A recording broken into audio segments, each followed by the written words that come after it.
అందరికీ శుభోదయం. ఈరోజు మనం 7వ తరగతిలోని మొదటి పాఠమైన చదువు అనే పాఠం గురించి నేర్చుకుందాం. మరి చదువు రాని వాళ్ళని మన ఇంట్లో పక్క ఊర్లలో అక్కడక్కడ చూస్తూ ఉంటాం. చదువు రాకపోతే వాళ్ళన్నీ తెచ్చి మనతోటే చదివించుకుంటూ ఉంటారు. అప్పుడు ఏమనిపిస్తుంది, అమ్మో చదువు రాకపోతే మన వేరే వాళ్ళ దగ్గరికి అడగాల్సి వస్తుంది అని.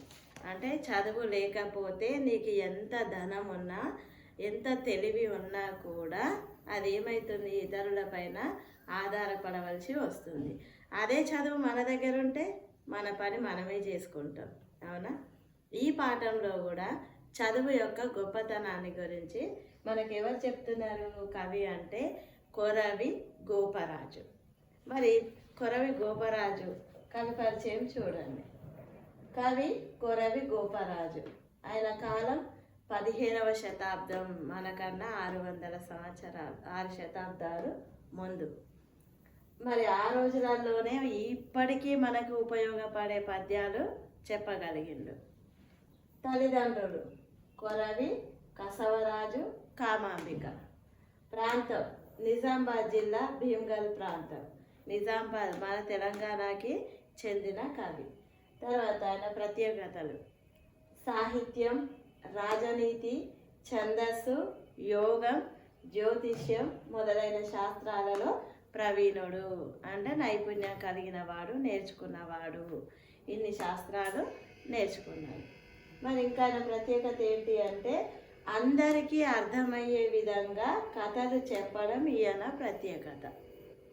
ఏ కథ అయినా అందరికీ అర్థమయ్యేది. ఇక్కడ అందరూ అన్నప్పుడు ఏమొస్తుంది అంటే పండితులు, పామరులు, అంటే చదువుకున్న వాళ్ళు, చదువు రాని వాళ్ళకి కూడా అర్థమయ్యే విధంగా ఈయన కథలు కానీ ఈయన పద్యాలు కానీ ఉంటాయి. మనకి పాఠంలో పద్యాలన్నీ చదువు రాని వాళ్ళకు కూడా వింటే అర్థమయ్యే విధంగా ఉంటాయి.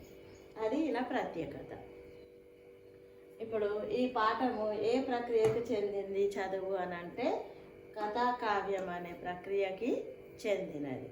తర్వాత మరి పాఠంలో ఎవరెవరు ఉన్నారు తెలుసుకుందాం. ముందు ఈ పాఠము విక్రమార్క మహారాజు. విక్రమార్కుడు, బట్టి విక్రమార్క కథలు అప్పుడప్పుడు మనం వింటూ ఉంటాం. అందులో వీళ్ళ కథలే అవి. విక్రమార్కుడేమో మహారాజు, బట్టి ఏమో మంత్రి. వీళ్ళిద్దరు కూడా అన్నా తమ్ముళ్ళు. వీళ్ళ రాజ్య పరిపాలన ఎలా జరిగింది అంటే 1000 సంవత్సరాలు విక్రమార్కుడు రాజుగా ఉంటే బట్టి మంత్రి ఉంటాడు. మరో 1000 సంవత్సరాలు బట్టి రాజుగా ఉంటే విక్రమాదిత్యుడు మంత్రిగా ఉంటాడు.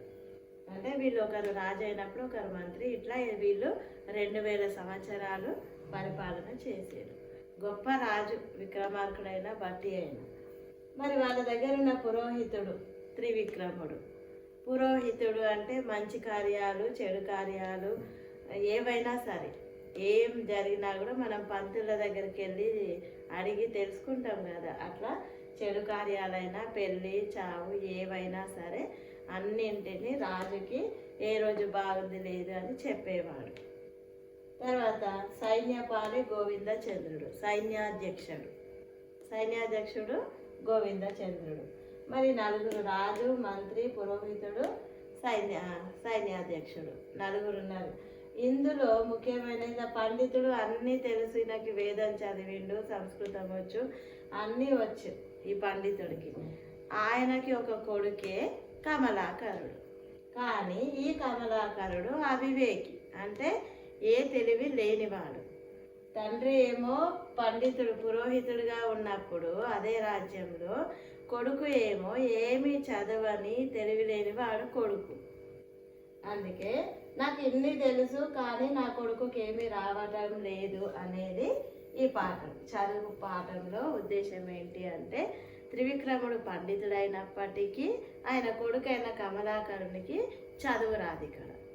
మరి అది బాధే కదా, తండ్రికి అన్నీ వచ్చి కొడుకుకి రాకపోతే. అదే ఈ పాఠంలో మనం నేర్చుకునేది.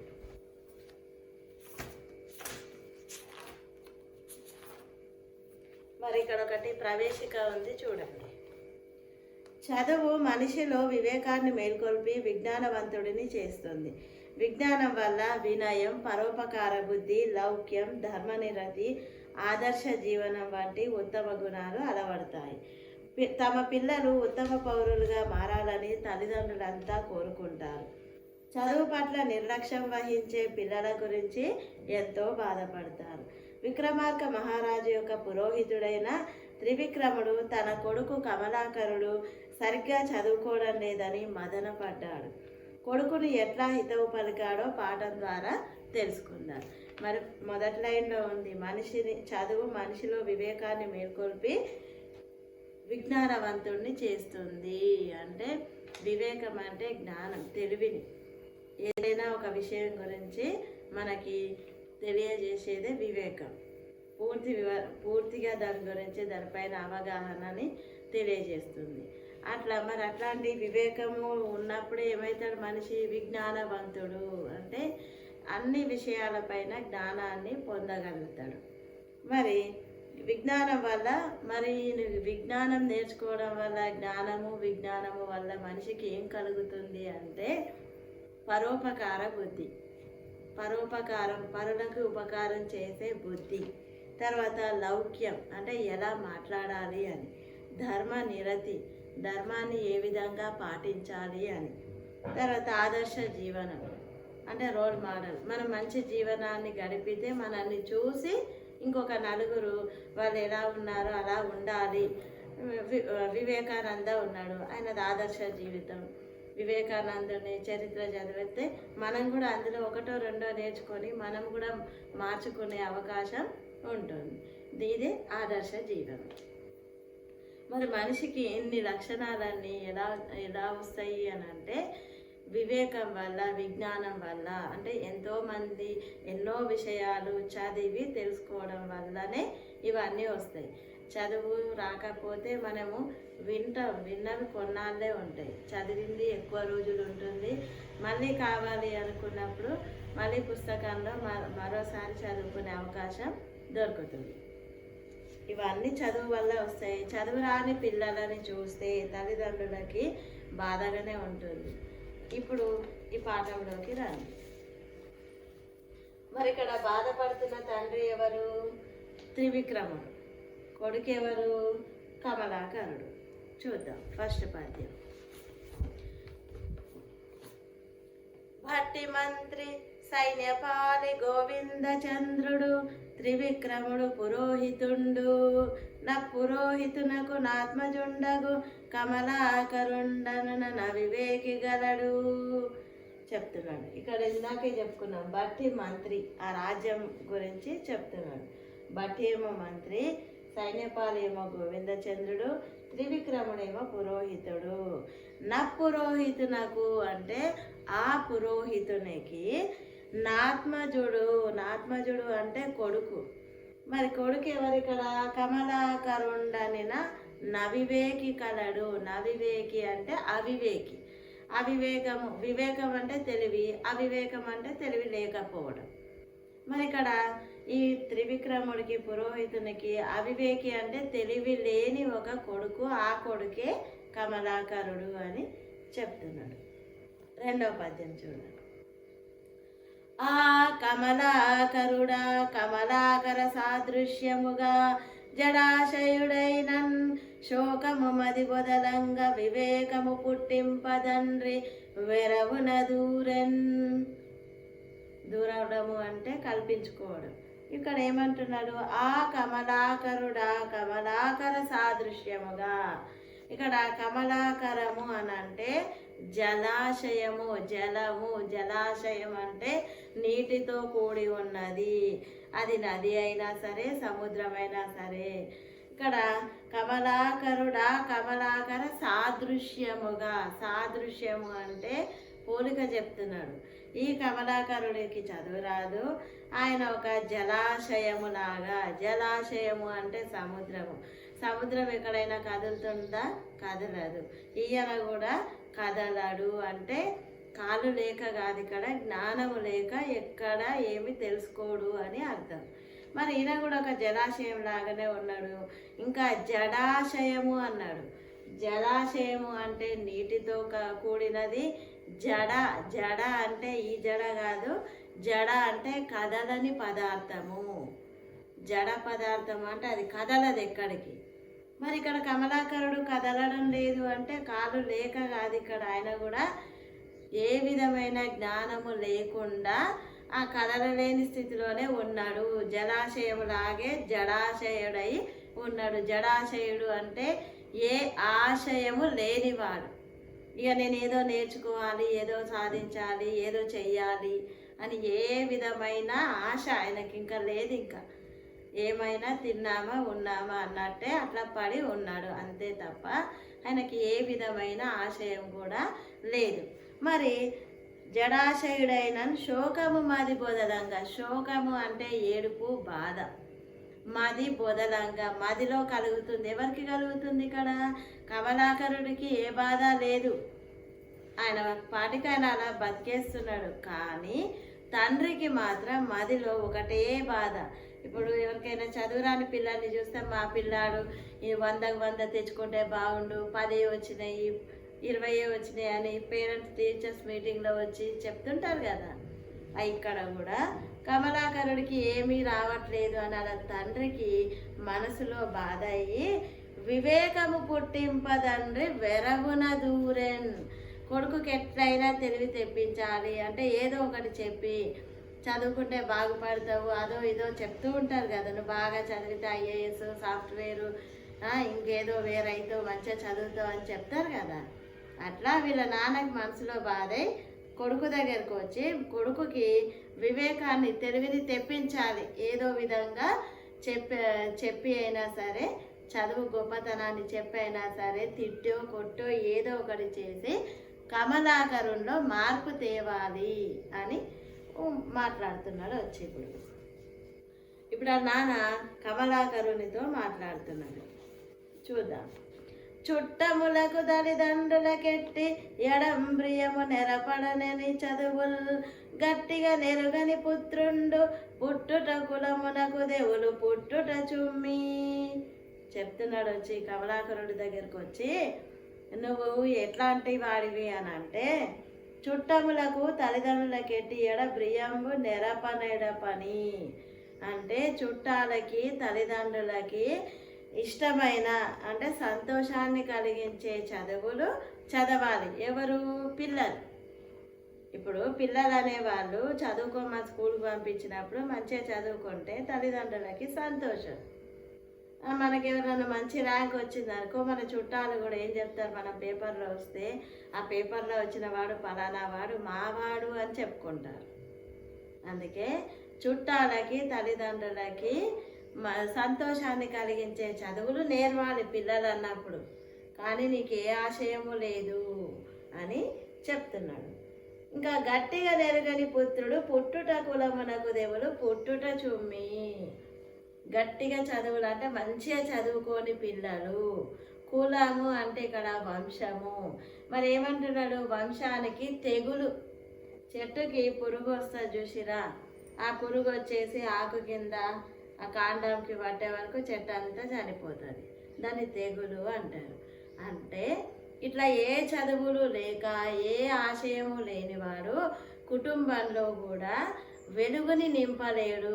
కాబట్టి ఆ చీడ పురుగు లాంటి వాడే. ఆ చీడ పురుగు వచ్చి చెట్టునంతా ఖరాబ్ చేసినట్టే, చంపేసినట్టే ఇలాంటి వాడు కుటుంబంలో చీకటినే తెస్తాడు కానీ వెలుగుని నింపలేడు అని చెప్తున్నాడు. తర్వాత 4వ పద్యం చూడండి. విను మొత్తమగు పుట్టువు గనుపట్టెడు నట్టి రూపు గల మోదుగు పువ్వును మూర్కుండును బ్రవలెడు వనమున భవనమున దగిన వాసన గలదే చెప్తున్నాడు. ఇంకా విను ముత్తమగు పుట్టువు గనుపట్టెడు నట్టి రూపు గల మోదుగు పువ్వు. మోదుగు పువ్వు చూడడానికి ఎంతో అందంగా ఉంటుంది. వనంలో అంటే అడవిలో ఎంతో అందంగా ఉంటుంది మోదుగు పువ్వు. కానీ ఏ విధమైన సువాసనని వెదజల్లలేవు. అందుకే మోదుగు పువ్వులని ఎప్పుడు మనము ఇంట్లోకి తీసుకురాము. ఇంటి దగ్గర కూడా పెట్టుకోము. అది వనంలోనే ఉంటుంది. దానివల్ల ఉపయోగం లేదు. కాబట్టి అది వనంలోనే బయటనే ఉంటుంది. కానీ చూడడానికి అందంగా ఉంటుంది. ఎంత అందంగా ఉన్నా వాసన లేని పువ్వుని ఎవరము ఇష్టపడము. ఇంకేమంటున్నాడు, నటి రూపు మోదుగా మూర్ఖుండు ప్రభలను వనమున భవనమున దగిన వాసన గలదే.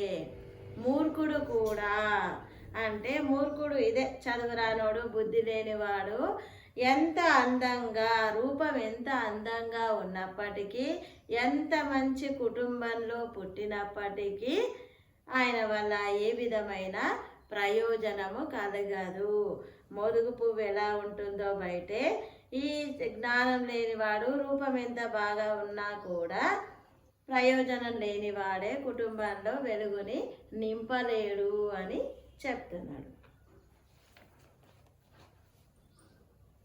ఇది చుక్క పద్యము, మంచిగా చూడండి. పరులకు సోదరులకు భూవరులకు గొనరాదు, సర్వవశ్యము తానెవ్వరికిచ్చిన గోటి గుణోత్తర వృద్ధి భజించు విద్య తన ధనమెప్పుడు. మళ్ళీ ఒకసారి. పరులకు సోదరులకు భూవరులకు గొనరాదు, సర్వవశ్యము తానెవ్వరికిచ్చిన గోటి గుణోత్తర వృద్ధి భజించు విద్య తన ధనమెప్పుడు. చెప్తున్నాడు చూడండి. చదువుకుంటే అలా కొడుకుకి చెప్తున్నాడు, నువ్వు చదువుకోరా బాబు, చదువుకుంటే పరులకు సోదరులకు భూవరులకు, పరులు ఇతరులు పక్కింటోడు, సోదరులు మనతో పుట్టిన వాళ్ళు, తోబుట్టువులు, అక్క చెల్లె అన్న తమ్ముడు, వీళ్ళైనా సరే, పక్కన పరులు బయటి వాళ్ళైనా సరే. భూవరులు అన్నాడు. భూవరులు అంటే రాజు. మరి రాజులు కానీ, పక్కన వాళ్ళు కానీ, ఇంట్లో వాళ్ళు కానీ నీ చదువుని తీసుకోలేరు. అంటే నువ్వు చదువుకున్న చదువుని నీ దగ్గర నుండి వాళ్ళు తీసుకోలేరు. ఇంకా సర్వవశ్యము, చదువు అంతా నీకు ఆధీనమైతే, నువ్వు విద్యని బాగా నేర్చుకుంటే, తానెవ్వరికి ఇచ్చిన గోటి గుణోత్తర వృద్ధి, తాను ఎవరైతే చదువు నేర్చుకుంటారో వాళ్ళు ఎవరికైనా ఇస్తే, మరి చదువుని ఎట్లా ఇస్తాము, ఇది వస్తువు అయితే కాదు కదా ఇవ్వడము అంటే ఇక్కడ చెప్పడం. నీకు వచ్చింది ఇవాళ, నువ్వు ఏదో ఒక విషయం నేర్చుకున్నావు, ఓ పద్యం నేర్చుకున్నావు, దాన్ని నువ్వు ఇంకో ఆమెకి రాదు, ఆమెకు చదవడం నేర్పిస్తావు, ఇంకో ఆమెకి, అట్లా ఒక నలుగురికి నువ్వు చదవడం నేర్పించినావు అనుకో, నీకు నోటెడ్ అయిపోతుంది. మళ్ళీ ఇంటికి వెళ్ళి నువ్వు మళ్ళీ దాన్ని ఒకసారి మరి ఒక్కసారి చదివి పక్కన పెట్టవచ్చు. ఊకే ఇంకా నేర్చుకోవాల్సిన పని ఉండదు. ఎందుకు, నువ్వు వీళ్ళకి నేర్పించినప్పుడే నువ్వు నేర్చేసుకున్నావు. అంటే నువ్వు చదువుని ఎవరికైనా ఇస్తే అది కోటి రెట్లు అంటే తిరిగి అది రెట్టింపు అవుతుంది అని అర్థం. ఇక్కడ అదే చెప్తున్నాడు, విద్య భరించు తన ధనం ఎప్పుడు. ఇంకా అది చదువు నీకు ధనం, అంతకు మించిన ధనం ఏది లేదు. చదువుతో చూడండి ధనాన్ని సంపాదించవచ్చు.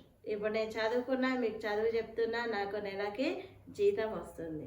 మీరు నెలకి ఫీజు కడుతున్నారు, కానీ అందరూ నేర్చుకునే వాళ్ళే చదువు నేర్చుకుంటారు. ధనముతో చదువుని నేర్చుకోవచ్చు అనేది, ఫీజు కడుతున్నావు కాబట్టి నేర్చుకుంటారు. నేర్చుకునే వాళ్ళు కూడా డబ్బులు కడుతారు, వాళ్ళకి రావడం లేదు. అంటే చూడండి, చదువుతో ధనాన్ని సంపాదించవచ్చు, కానీ డబ్బుతో చదువుని కొనలేవు, సంపాదించలేవు. అర్థమైందా? అంటే చదువు యొక్క గొప్పతనం. నీకు చదువు ఉంటే చాలు, ధనము డబ్బు అదే వస్తుంది. డబ్బు ఉన్నంత మాత్రాన చదువు రావాలని లేదు. ఇప్పుడు ఇక్కడ ఉన్న 30 మంది ఫీజు కడుతున్నారు, 30 మంది క్లాసులో టాపర్ అవ్వట్లేరు కదా. అంటే నువ్వు చదువు డబ్బు పెడుతున్నావు కానీ నువ్వు చదువుని నేర్చుకోవట్లేదు. ఇప్పుడు ఇంతమంది టీచర్లు ఉన్నారు, వీళ్ళందరూ మీకు పాఠం చెప్తున్నారు, వీళ్ళందరికీ నెలకు జీతం వస్తుందా లేదా? వస్తుంది. అంటే చదువుతో దేన్నైనా ధనాన్ని సంపాదించవచ్చు, కానీ నీకు ఎంత కోటీశ్వరుడునైనా చదువుని కొనలేవు అని అర్థం. అంటే చదువే పెద్ద ధనం. ఇక్కడ నువ్వు చదువుకుంటే చాలు, ఏ విధంగానైనా ధనాన్ని సంపాదిస్తావు అని అర్థం.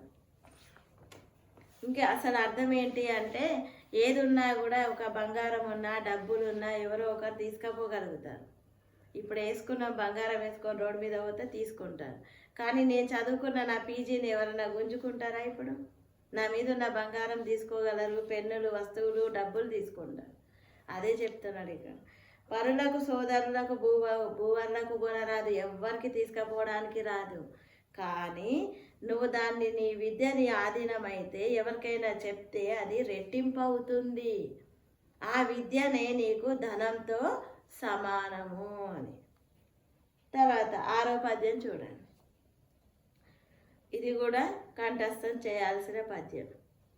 పరభూమికి జనుచో దస్కరులకు నగుపడదు, వేగుగా తెచ్చుటనెవ్వరినైనా హితుల చేయును ధరలో మరి విద్య బోల ధనములు గలవే. మళ్ళీ ఒకసారి. పరభూమికి జనుచో దస్కరులకు నగపడదు, వ్రేగుగా తెచ్చుటనెవ్వరినైనా హితుల చేయును ధరలో మరి విద్య బోల ధనములు గలవే.